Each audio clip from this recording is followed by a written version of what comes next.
ദിവ്യാത്മാക്കൾക്കെല്ലാം വിനീതമായ നമസ്കാരം.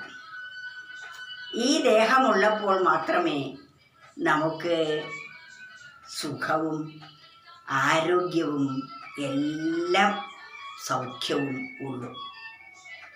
എന്നാൽ ദേഹത്തിൻ്റെ ആരോഗ്യം ക്ഷയിച്ചാൽ പിന്നെ നമുക്ക് പ്രതീക്ഷിച്ചതുപോലെ ഒന്നും സാധിക്കുകയില്ല.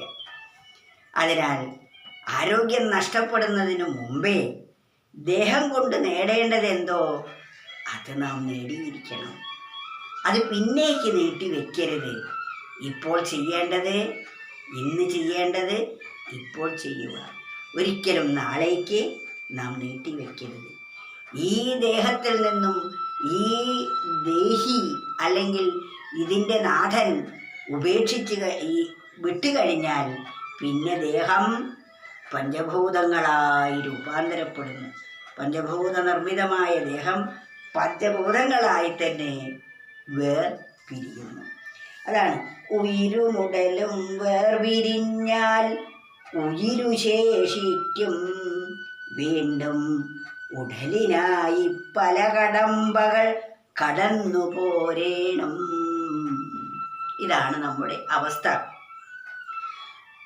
ഉയിരുമുടലും വേർപിരിഞ്ഞാൽ, ഉയിര് എന്നാൽ ഈ ദേഹി, ഇതിനകത്തിരിക്കുന്ന ആ ചൈതന്യം, ആ ജീവശക്തി.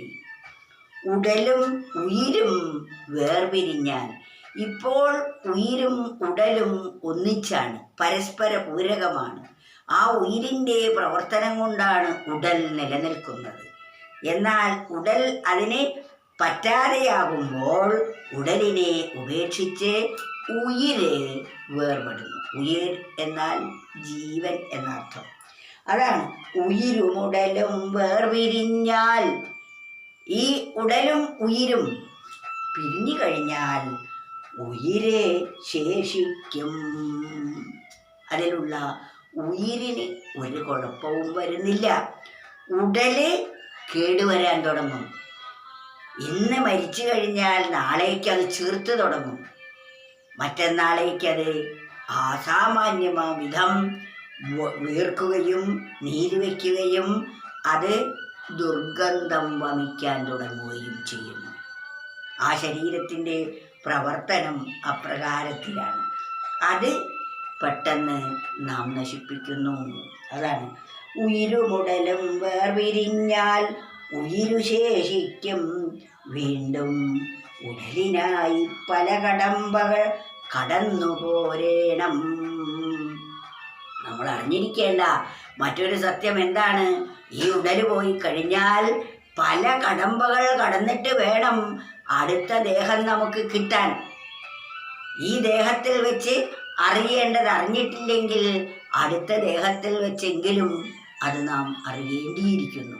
അത് അറിയുന്നത് വരെ നാം ഈ ദേഹം ഒന്നുപേക്ഷിച്ച് അടുത്ത ദേഹത്തെ സ്വീകരിക്കുന്നു.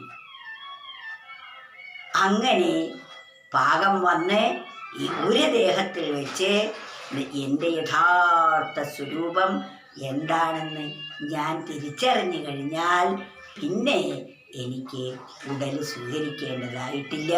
ഞാൻ പരിപൂർണ സ്വതന്ത്രാവസ്ഥയിലേക്ക് എത്തുന്നു.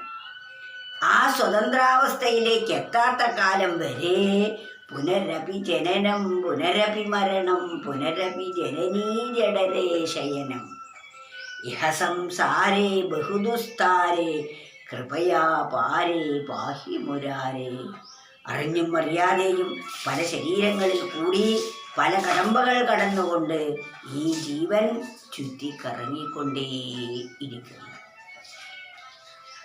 അതിൽ നിന്ന് മുക്തി നേടാൻ പറ്റിയ, അതിൽ നിന്ന് സ്വതന്ത്രമാകാൻ പറ്റിയ ഉപകരണം മർത്യദേഹത്തിൽ വെച്ച് മാത്രമേ സാധിക്കുകയുള്ളൂ.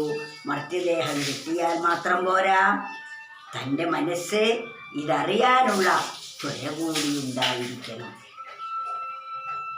ആ ആത്മജിജ്ഞാസ, തൻ്റെ സ്വരൂപത്തെ അറിയാനുള്ള ആ അദമ്യമായ ദാഹം ഉള്ളവർക്ക് മാത്രമേ ആത്മജ്ഞാനത്തിന് വേണ്ടി അധ്വാനിക്കുകയും അതിനുവേണ്ടി മാത്രം ജീവിക്കുകയും ചെയ്യും. അതിനുവേണ്ടി ബാക്കിയെല്ലാം ഉപേക്ഷിക്കുമ്പോൾ മാത്രമേ അത് നമുക്ക് ലഭിക്കുകയുള്ളൂ. ആ അവസ്ഥ വരുന്നത് വരെ പലതരത്തിലുള്ള കടമ്പകൾ കടന്നിട്ട് വേണം നാം ആ പദത്തിലേക്ക് ഉയരാൻ.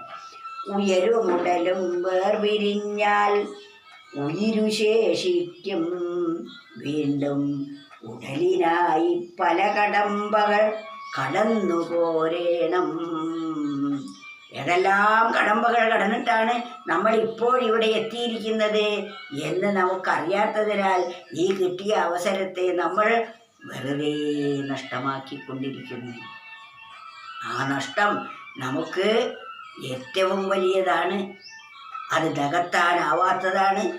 അതിനാൽ ആ വിവരം നാം ജീവിച്ചിരിക്കുമ്പോൾ തന്നെ ബോധിച്ച് ആ പരമസത്യത്തോട് അടുക്കാൻ പരിശ്രമിക്കേണ്ടതാണ്.